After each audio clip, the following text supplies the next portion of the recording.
कुछ दिनों पहले खबर आई कि एनडीटीवी के ब्यूरो चीफ सोहित मिश्रा ने इस्तीफा दे दिया है। दोस्तों, ये सिर्फ खबर नहीं थी बल्कि एक खतरे की घंटी की तरह है। अगर किसी लोकतांत्रिक देश में कोई पत्रकार इस वजह से अपने न्यूज चैनल से इस्तीफा दे दे क्योंकि उससे कुछ ऐसा करने को कहा गया जो कि पत्रकारिता के मूल्यों पर या एक आम भारतीय नागरिक होने के नाते ठीक न हो,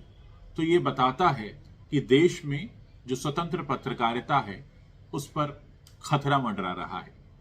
एनडीटीवी की इमेज कुछ महीने पहले क्या थी सब जानते हैं, और उसके बाद एक उद्योगपति घराने का जब से इस पर कब्जा हुआ, यहां कुछ ऐसी चीजें होने लगी कि जिसकी वजह से इसके दर्शकों को भी समझ में आने लगा कि अब यहां हमें निष्पक्ष पत्रकारिता देखने को नहीं मिलेगी। सोहित मिश्रा अब अपना यूट्यूब चैनल शुरू कर चुके हैं। इस यूट्यूब चैनल पर वो अपनी बात रखेंगे और इसी यूट्यूब चैनल पर उन्होंने बताया है कि आखिर क्यों ऐसी स्थिति बनी कि उन्हें एनडीटीवी से बाहर जाना पड़ा। और एनडीटीवी से पिछले कुछ महीनों के दौरान बहुत से लोगों ने इस्तीफा दिया है। कारण यही है कि उन पर कुछ ऐसा करने का दबाव बनाया गया जो कि एक भारतीय नागरिक होने के नाते, एक निष्पक्ष पत्रकार होने के नाते ठीक नहीं है। यानी कुछ ऐसा जोर दबाव डालना जिससे आप किसी एक तरह की पत्रकारिता करते रहें, जैसे कि हमारे कई सारे न्यूज चैनल में आपको दिखाई देती है कि सरकारी गुणगान होता है, विपक्ष पर निशाना होता है, जनता के सवाल नहीं होते और ऐसा लगता है कि एक एजेंडा, एक प्रोपेगेंडा परोसा जा रहा है। दोस्तों, सोहित मिश्रा का उदाहरण अपने आप में इस बात को साफ करता है कि बहुत से पत्रकार अब इस देश में बेरोजगार होने वाले हैं। उन्हें चैनलों से, अखबारों से इस्तीफे देने होंगे क्योंकि उनके आका उनसे कुछ ऐसा करने के लिए कहेंगे जिसे करने के लिए उनका ज़मीर गवाही नहीं देगा। ऐसे में आप सभी लोगों को आगे आकर ऐसे लोगों को सपोर्ट करने की जरूरत है, क्योंकि न्यूज चैनल के माध्यम से आपके सामने खास तरह की तस्वीर रखने की कोशिश होती है जिसमें सब गुडी गुडी और अच्छा लगे, लेकिन असल हालात आप भी जानते हैं। आप भी जानते हैं कि देश में बेरोजगारी की समस्या है और भी कई सारी समस्याएं हैं जिनके बारे में न तो कहीं प्रश्न होते हैं, न कोई प्रेस कॉन्फ्रेंस होती है, और जिम्मेदार पदों पर बैठे लोग प्रेस से यूं ही मुंह छिपाते रहते हैं या फिर ऐसी प्रेस को इंटरव्यू देते हैं जो उनसे मनमाफिक सवाल पूछे। दोस्तों, ये एक तरह से जनता के गाल पर तमाचा है कि जो लोग जनता के द्वारा चुनकर सामने आते हैं वो जनता के ही सवालों से मुंह छिपाते हैं, और अगर आप कुछ पूछने की कोशिश करें तो आपको कोई ना कोई लॉलीपॉप थमा दिया जाता है, और ये लॉलीपॉप अक्सर न्यूज चैनल्स पर मिला करता है। कभी दो धर्मों के लोगों को आपस में भिड़ाकर, कभी दो अलग भाषा बोलने वाले लोगों को आपस में भिड़ाकर, तो कभी बॉलीवुड के नाम पर आपको यूं ही बरगला दिया जाता है ताकि आप असल मुद्दों पर, असल बातों पर सवाल न पूछें।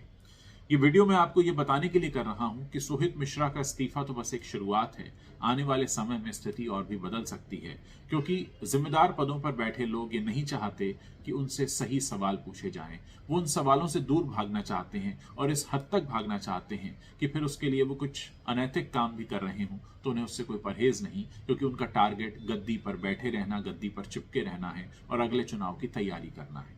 यहां सोहित मिश्रा जैसे पत्रकारों का ध्यान रखने वाला, उनकी बात कहने वाला कोई नहीं है।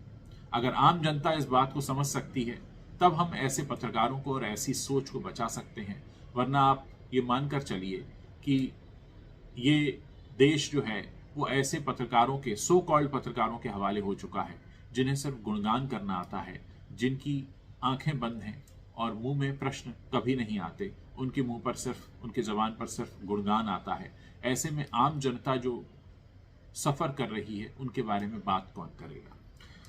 मैं चाहूंगा कि आप सोहित मिश्रा के चैनल को भी देखें, उनकी बात सुने, समझें, जानें और इस व्यथा को समझें कि जब कोई पत्रकार बनता है तो उसके कंधे पर बहुत बड़ी बड़ी जिम्मेदारियां होती हैं। इतनी बड़ी जिम्मेदारियां कि उसे अपने देश के नागरिकों के सवाल पूछने होते हैं, लेकिन जब उस पर यह दबाव पड़ने लगे कि आप सरकार से सवाल ना करें, आप कुछ भी ना पूछें, कहीं कोई प्रश्न ना उठाएं, सिर्फ तारीफ करें, बल्कि विपक्षी खेमे को बदनाम करने के लिए हमारी साजिश में शामिल हों, ऐसा अगर कोई निष्पक्ष पत्रकार होगा, सच्चा पत्रकार होगा, तो उसे नौकरी से हाथ धोना ही पड़ेगा। ये वीडियो मैं आप लोगों को ये बताने के लिए कर रहा हूं कि ऐसी स्थितियां और भी कई लोगों के साथ बन सकती हैं, लेकिन ऐसे में देश की जनता का टेस्ट है, और टेस्ट इस बात का कि कौन सच है और कौन झूठ, कौन सही है और कौन गलत, इसका फैसला सिर्फ देश की जनता को करना है। देश की जनता एक बहुत महत्वपूर्ण भूमिका अदा कर सकती है अगर वो ऐसे मामलों पर ध्यान दे।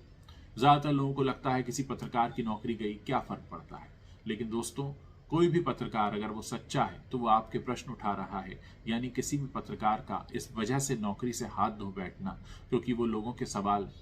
उसे नहीं पूछने दिए गए या उसे किसी राजनीतिक प्रोपेगेंडा या राजनीतिक एजेंडा के लिए इस्तेमाल किया गया, तो ये एक तरह से जनता के गाल पर तमाचा होता है। मैं आप लोगों से जानना चाहता हूं कि आप लोग इस पूरे मामले पर अपनी क्या राय रखते हैं। मुझे आप लोगों की राय